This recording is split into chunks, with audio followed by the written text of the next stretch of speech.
모세가 하나님의 명령을 받고 이제 출애굽을 이제 이스라엘 백성들을 애굽으로부터 인도해 내라고 하나님께서 이야기해 주셨죠. 그래서 모세가 그 말을 듣고 그들이 믿지 않을 것이고 듣지 않을 것입니다 라고 이야기했습니다. 왜 그랬을까요? 당연히 누군가가 와가지고 나랑 함께 지냈던 사람도 아니고 낯선 사람이, 그것도 지금 40년이 지난 시간이기 때문에 벌써 옛날에 모세를 잠깐 봤던 사람도 잊어버릴 수가 있겠죠. 그 가족이 빼고서는.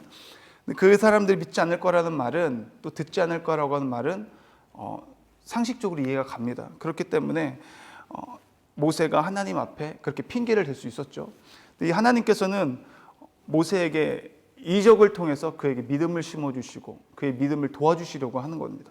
그래서 2절 말씀에 네가 가지고 있는, 손에 가지고 있는 그 지팡이를 땅에 던지라고 했을 때 지팡이가 되고, 그 지팡이를 땅에 던졌을 때 뱀이 되고, 그 뱀의 꼬리를 만지니까 다시 지팡이가 되는 이적을 보여주시는 것입니다. 모세에게 믿음을 주시려고 이적을 보여주신 것인데, 모세가 이거 가지고는 부족합니다, 다른 걸 보여주십시오 하지도 않았어요. 근데 그 중심을 보시는 하나님께서 그가 묻기도 전에 또 다른 이적을 보여주십니다. 네 손을 품에 넣으라고 하니까 그게 어떻게 돼요? 자기의 손이 문둥병이 걸리게 되는 거예요. 그래서 손에 있는 또 다시 그 손을 다시 빼니까 어떻게 돼요? 본래 손으로 돌아가게 됩니다. 이 이적을 보여줌으로 인해서 이제 모세가 역시 하나님은 전능하시고 하나님이 나와 함께 하시면 하나님께서 그들을 이끌어내시고 그들이 내 말을 믿고 또 듣게 될 것이다 라고 나가야 되는데, 하나님께서는 또 그거 묻지도 않았어요. 이것도 안 될 것 같습니다 라고 하지도 않았는데, 세 번째로 나일강에 만약에 그들이 이 말을 듣지 아니하거든 너는 나일강 물을 조금 떠다가 땅에 부으라. 네가 떠온 나일강 물이 땅에서 피가 되리라. 이 이적은 자신의 바로 눈앞에서 보여주지 않는 거예요. 이거는 직접 그 나일강가에 가가지고 그거 이제 행해야 되는데, 하나님께서는 그가 보지 못하는 그런 상황, 지금 이 상황에서 손이 문둥병으로 되는 상황, 내가 지금 보는 지팡이가 뱀이 되는 그런 이적이 아니라 직접 그 땅을 갔을 때만 경험할 수 있는 기적이잖아요. 하나님께서는 세 번째로 이적을 너에게 보여줄 것이다 라는 것을 이야기하십니다. 저는 보면서 그러면 왜 굳이 첫 번째 지팡이가 막 뱀이 되는 것을 보여주시고 손이 문둥병이 되는 걸 보여주셨을까? 아예 그럼 처음부터 나일강의 물을 떠왔을 때 그 나일강 물이 피가 될 것이라고 그냥 한 번에 말했으면 됐을 텐데 굳이 왜 이렇게까지 얘기했을까? 우리가 보면 알겠지만 계속해서 모세의 믿음을 도와주고 모세에게 믿음을 심어주기 위해서 직접 먼저 너부터 믿으라고 그렇게 두 가지를 보여줬던 거라고 생각이 들어요.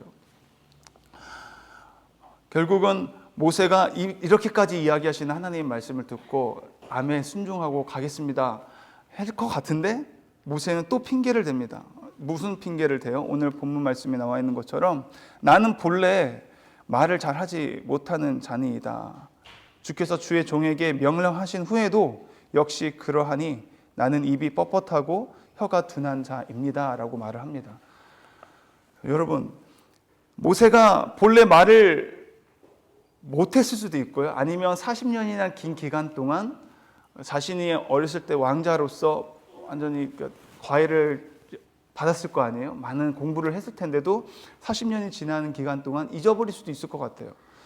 무슨 이유 때문에 본래 말을 잘하지 못한다고, 내 입이 뻣뻣하다고 말하는지는 모르겠지만 분명한 사실은 일단 모세는 아직도 믿음이 없었고 아직도 하나님께 핑계거리를 대는 모습을 보여주고 있습니다.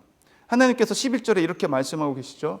그렇게 이야기하는 모세를 향해서 그에게 이르시되 누가 사람의 입을 쥐었느냐, 누가 말 못하는 자나 못 듣는 자나 눈 밝은 자나 맹인이 되게 하였느냐, 나 여호와가 아니냐.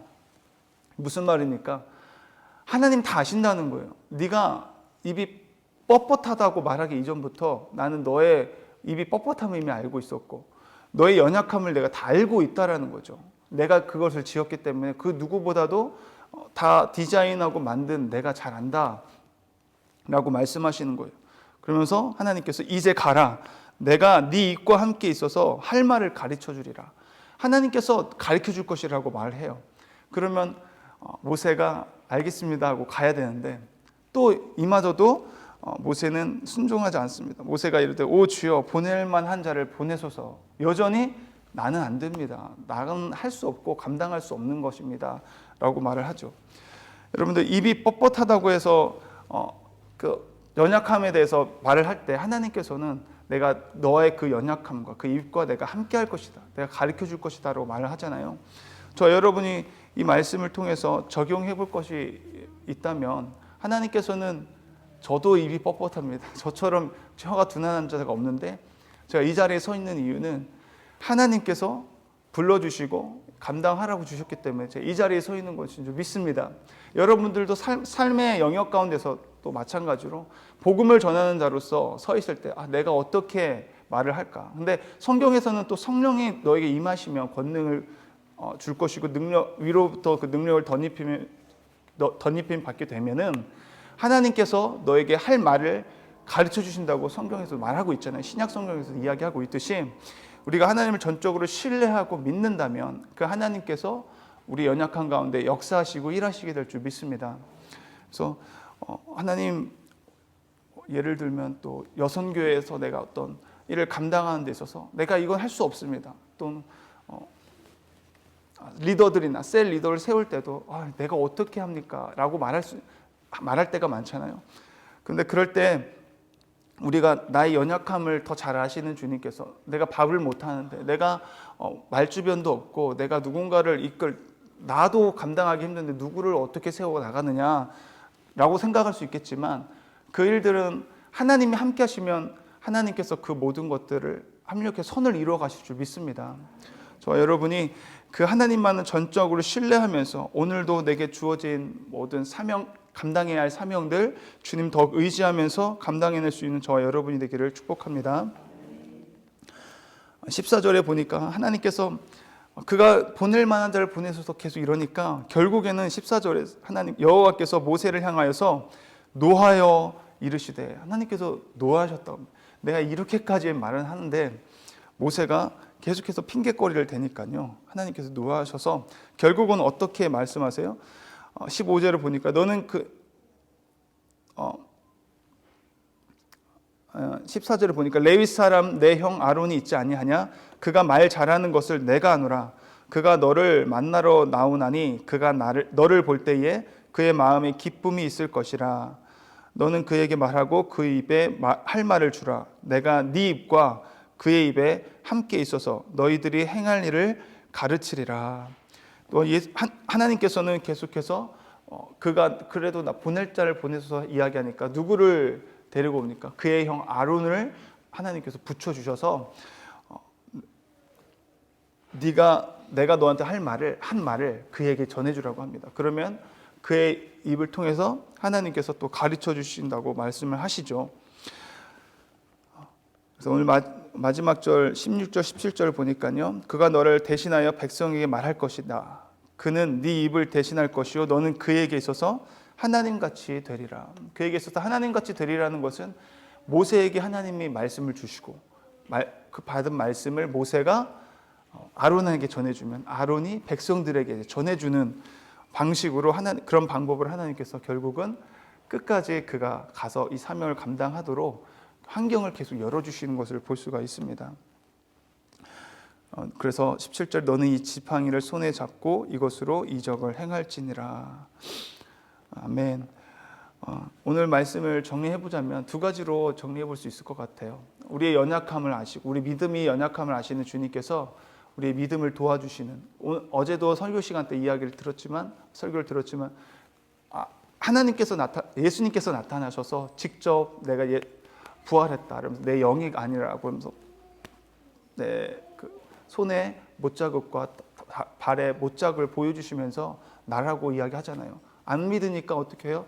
그 먹을 것까지 먹어가시면서 봐라 나는 영이 아니라 부활한 부활체로서 너희들 앞에 있는 것이다. 계속 믿음을 보여주시고 또 그 이전의 말씀에도 보면 엠마오로 가는 두 제자에게 또 다른 방법이지만 예수님께서 직접 나라고 말은 안 했지만 같이 동행하면서 말씀을 전해주고 그들의 눈높이에서 이야기해주면서 그들이 믿음이 생기게끔 결국은 가려졌던 눈이 뜨게 되는 것을 볼 수 있었잖아요.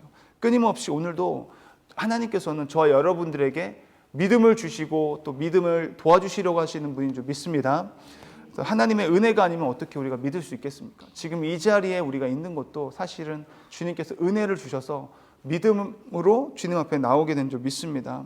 오늘 더욱더 기도하시면서 하나님 내게 믿음을 더하여 주셔서 사명 감당할 수 있는 힘을 주시옵소서.